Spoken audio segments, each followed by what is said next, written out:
1. Some backstory before we jump into the story. I'm 24 and live in Georgia. I served in the army and was blessed enough to be attached, not be a member but attached, basically a glorified intern, to special operations when I deployed to FOB Shank, Logar Province, Afghanistan. I'm attentive, keep my cool, and don't like jumping to conclusions. That's how good men and women die. I can't explain what happened, and I've talked to some of my friends who are avid hikers, and we have good guesses but nothing solid. Let's jump in. Me and a friend went to hike Blood Mountain here in Georgia. It's a short hike with a great payoff. We go in the afternoon and get there around 2:30 p.m. and stayed at the top till around 5:40ish to watch the sunset. Well, Jackass doesn't watch where he is going and gets a minor sprain in his ankle, and now we are left descending at night. No problem, I've hiked at night before by myself, and honestly it's great if you've never done it. I recommend bringing a gun if you do it though, as I always carry except for this one hike. Forgot it at home this time. We are talking and laughing and we get halfway down the mountain, where there are a series of stone steps. I help him down and all of a sudden the hairs on the back of my neck shoot up, and I feel like I'm being watched, just a super tense feeling. The best I can compare it to is when you're down range and you're on patrol, and you get this tense feeling before shit hits the fan. I don't say anything. I just keep walking and talking, but the feeling just lingers, and I hear out for footsteps and I can hear our steps and something else following us. When we stop, it stops, and when we walk, it walks.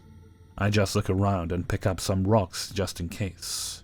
Well, we continue and notice something. It's completely dead silent. No animals, no owls, or even insects. Obviously it is fall, almost winter here, and there is lower activity, but there is still always something moving out here. I even start chucking rocks around to startle something, and if I can scare some critter that whatever following us has to be an animal. Well, nothing moves or makes a sound, and honestly, that silence is one of the creepiest things to experience. We keep moving forward, and when we get to the beginning of the trail, this primal fear kicks in, and I just want to run like hell, but I try to keep it cool. In my mind, I'm trying to keep calm, but body is just rushing with adrenaline. Given by this point I've accepted something is following us, but it wasn't scary. I was just ready to take action if needed. Well, we make it out, and on the way back home my friend basically tells me he experienced the same things I did, and asked me what it was. He doesn't hike a lot and honestly really isn't much of an outdoorsman. I told him, honestly I don't know. In Georgia we don't have stock predators like mountain lions or wolves. The biggest thing we have are black bears, and you can hear them coming from a mile away. Whatever it was scary enough to scare all other wildlife in the area, and I've never had something like this happen before. When I talked to my other friends, that is what we concluded too. One is extremely rare, but mountain lions have been spotted here recently. Or two, the most likely thing is it was a person. The only thing is, I don't know if any of those two are scary enough to scare all of the wildlife from a mountainside away. What do you all think? I only know one thing, making sure I have my gun now is number 1 on my hiking checklist. 2. Me and my girlfriend have been living in our flat for the last year. Our flat is fairly average sized and situated in a mid-1950s house. Our flat is big enough for 2 people. It has 2 floors separated by a stair. Nothing fancy though. It's in a nice neighborhood and we like it here. A few months ago, my girlfriend started experiencing weird phenomena. This would always happen on the nights when I was away and slept at my place of work, which is several days a week.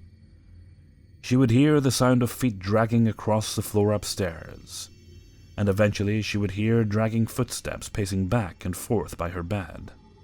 She would hear things being dropped to the floor, the drapes on the windows being played with, only to stop as she entered the room. She would hear taps going on and off in the kitchen and bathroom.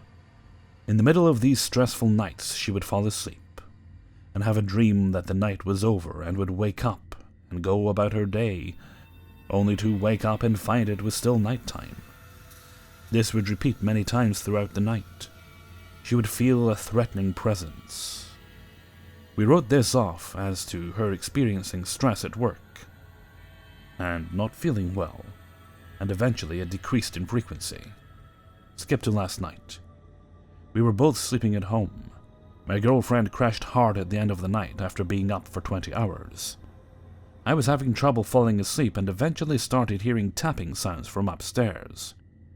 This was followed by things being dropped to the floor. Hard. I was starting to feel irrationally frightened. It is more like me to go check on this sort of thing. Next, I hear dragging footsteps from upstairs, sounding like a hard surface against a hard surface. I hear things rustling from time to time. I eventually fall asleep, wake up and go about my day, and ta-da! False fucking awakening. I wake up thinking it must be soon to be morning, but no, still the middle of the night. I hear the dragging footsteps, but also a very loud banging. Almost sounding like someone jumping where they stand, but resulting in a loud bang. I eventually fall asleep, but wake up terrified, feeling very hot and terrified.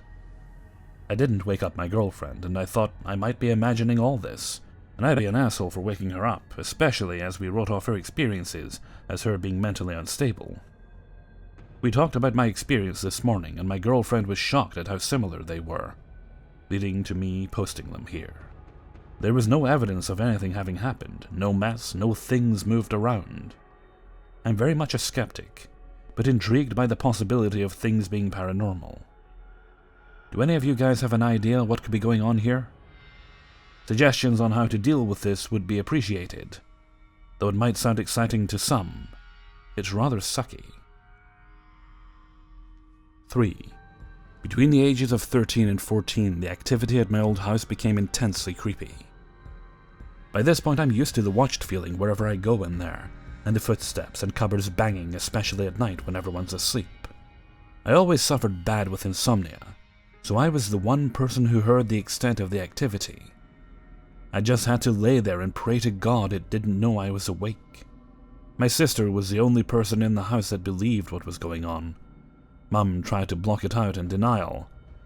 She had a big built-in double wardrobe in her room, and she used to see the doors creep open at night, so in the end she would block it off with her toy box. Stupidly, me and my friends tried to find out what was haunting my house by dicking around with a homemade Ouija board, whilst home alone over the space of a couple of nights. It was the most fucking stupid thing I could have done, because things got a lot worse after this. I had a little box room and my bed fitted quite snugly down one side with a gap at the bottom, about 9 inches wide between my bed and the wall. Over a few nights the activity in the house had quieted down. I naively thought it had gone away. Then the heavy breathing started. It used to come from the black space at the bottom of my bed. It was a horrible, deep, raspy breathing.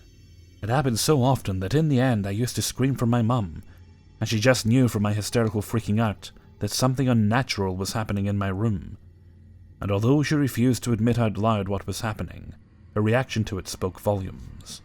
She would open my bedroom door but never step foot in, and tell me to calm down and get out of bed and come to her. But fuck that. I used to shout at her to come into my room and come get me.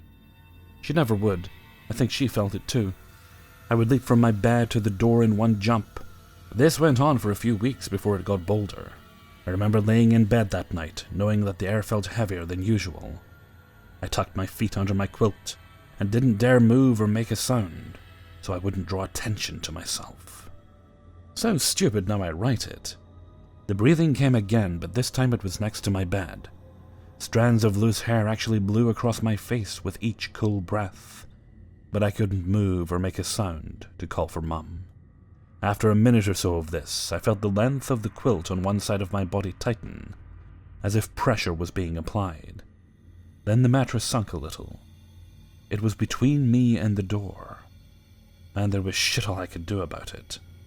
I just laid there anchored in place, my heart thudding so loud I could hear it above my shaky breathing, while this thing just breathed all over my face and neck. Occurrences like this went on for about a year before activity in the house kicked up a notch again. I always used to notice it would gather intensity in stages. I stopped telling my mum. I don't think she would have come rescued me from this. I think deep down she was scared of the house too. I was just grateful that my sister wasn't experiencing this particular kind of activity. I found out a couple of years later from one of the neighbors that an older couple lived there. The wife developed bone cancer and she was moved into my room to sleep on her own. I think that it was the husband replaying what he used to do with her.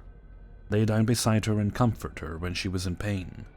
Things in the end got so bad in our house that my friends refused to come over. They hated my home and they witnessed firsthand some of the activity. To this day I still go to bed with my eyes and ears covered, as it's the only way I can sleep. 4. I strongly believe in the paranormal. I haven't seen actual figures, but I've had many experiences with noise and whatnot. But what I'm trying to figure out is these particular experiences I had last year and the year before. I used to stay with a good friend of mine in his beautiful house, on 10 acres just outside of our suburban town. The property was breathtaking, and during the day when there were parties, it felt fine when everybody was awake and moving around. During the night, if there wasn't any people staying over, I'd stick to the room and the closest bathroom if I needed it. I just felt weird and creeped out, like there was always somebody there as well. My friend and his mom can see spirits and talk to them, and have told me countless times that there are wandering spirits on the grounds. I have had many encounters over the last few years of going over there. Between rustling in the walls and hearing somebody in the living room in the dead of night, I tried to play it off and ignore it as much as I could. There was a night where I was staring at something. I can't see spirits, but I can feel their energy. And my friend asked me what I was staring at out of curiosity. I told him that I didn't know, but I felt like something was there. It made my hair stand when he said, "Well, there is something there, and he's looking back at you." Anyway, the main thing that really stuck with me was something that happened more than once over there, but it never happened anywhere else. The first time was after all our friends were over, we all went to bed. I was sharing his brother's room with another friend, and we went to bed just fine. I slept there many times before with no problems. Around 3 or 4 in the morning, I am woken up by this big flash of light, like a big camera flash, and then a very, very deep voice speaking to me. I don't remember what it said, because I was in between sleep and being awake. I just remember how deep the voice was and the light flash. But after that, the room was pitch black again, and my friend hadn't even twitched. I just closed my eyes and curled into her, and hoped to sleep again. The second time was when I was sleeping in the other room. They were home, but I had the room to myself for the night, and I had just gone to bed. We typically stayed up really late talking and smoking. I was almost fully asleep when I heard a deep voice again, but I couldn't understand him. I think it was telling me to wake up, and when I did, a bright light flashed again, and then nothing, just blackness. It got to the point that the person I was sharing the room with, the guy whose house it was, let another friend live with us, and we shared the guy's room together. Ended up sleeping with a lamp on because we both felt something. And the room we stayed in was one of the creepiest rooms on the property, besides the old cabin. I just wasn't sure if anyone else has experienced anything like this, and if so, does anybody know what it is and what it means? I've never had it happen to me outside of that house, and it didn't happen every time I was there, so I'm confused as to what it was. Anything helps. Thank you. 5. Between my experiences and friends' experiences, I have enough content from Savannah, Georgia to write several novels. I guess I'll just do this by location. If people like these stories, then I will do more Sav locations in the future.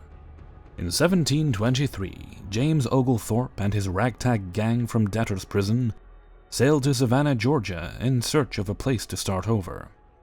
One of the first things they did was start a garden of all kinds of different plants to see what would grow here. The home of the gardener who managed the trustees' garden still stands today. In the 1750s, a saloon and hotel was built about 50 feet from his home. In Savannah, there's a massive tunnel system under the city. It was mostly used to transport goods. At the sailors' saloon, however, pirates had a habit of drugging sailors and then dragging them off from a tunnel opening just outside the saloon to their waiting ship, where the men would wake up to find themselves pirate slaves. Later, these two buildings were connected, and it is now a restaurant called the Pirate's House. The Pirate's House is a natural draw to the paranormal.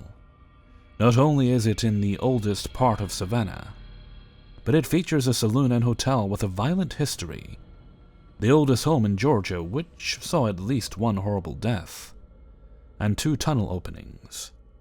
I worked at the Pirate's House for a short while a few years ago, but it doesn't take long to start feeling spooky there. I'll start with the experience of one of the costumed pirates. They give tours, etc. His name for this purpose is A. I noticed that A would use a lightsaber with tape at the end to clean trash out one of the tunnel openings. Stupid people were always throwing their trash down it because they were probably raised in a barn. This tunnel is a literal 6-foot hole in the ground which forms an L shape, where it leads to other places in Savannah. I asked him why he did this. It would be easier to use a ladder to go into the tunnel and clean it that way. He said that several years ago he had arrived early to work, like all of Savannah is still asleep early, to clean out the tunnels. He was the only one in the restaurant besides one of the kitchen employees. He went into the dark tunnel and began cleaning. He was staying mostly in the opening since people couldn't physically throw the trash into the depths of the tunnel. From deeper inside the tunnel, he heard his sister's voice cry out his childhood nickname, which only his immediate family knew. He said it immediately got significantly cold, and he felt sick to his stomach. He could feel evil around him. He quickly climbed out of the tunnel and never went back. Even before he told me this, I always got a bad feeling around the tunnels. I never liked to have my back to them. And there were many patrons that felt the same. He loved talking about ghosts when giving tours. Once he was taking some people through the gardener's house where I was cleaning and setting a table. Nobody was eating there, it was just us. He was telling the story of a small boy who died of tuberculosis or yellow fever in the house, who was often seen around. The boy loved coins and would toss them around the house. As he was telling this story, I had just wiped down the table and chairs, and was setting it when one of the women nearby was hit in the leg by a penny that she said fell off the table. This is impossible. If a penny had been on the table, I would have seen it. We all heard the penny hit the floor after it hit her, and immediately everyone was silent. It was so chilling. Needless to say, I set that table and got out of there ASAP. I always got creeped out in that little house anyways. Once I saw a child waving to one of the home's empty windows. Someone asked what he was doing, and he said there was a little boy on the other side. So creepy. I used to see shadows out of the corner of my eye, and hear my name being called when I was in the back ballrooms bussing and setting tables by myself. Once a manager was locking up one of these back rooms for the night. As he was pulling the door closed, it was yanked open so hard that it pulled him forward. It was clear to many people that there was something very wrong and very evil there. I absolutely hated going back there by myself, and I always felt like I was being watched. I got this horrible feeling in my stomach, and I just knew that this spirit was malicious. There are 2 possessions that I know of. One was a guest. She walked in acting super normal, telling the host how she used to eat at the Pirate's House as a kid, and how much she missed it. Next to the host stand, there is a glass case that holds a bunch of merch from the gift shop. Gotta make that plug. There's a couple of fake skulls and different pirate stuff. As soon as the woman crossed the threshold, her entire demeanor changed. Her posture, her facial expression, her voice, everything. She started screaming and cussing out one of the skulls in the glass case. Pure evil.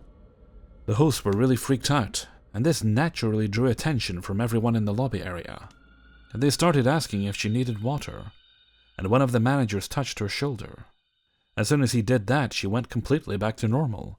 She turned around with her big smile as though she had merely glanced at the case. She started gushing about how much she had enjoyed her meal and couldn't wait to come back, and then walked out. She never ate anything, and was inside the restaurant for less than 10 minutes.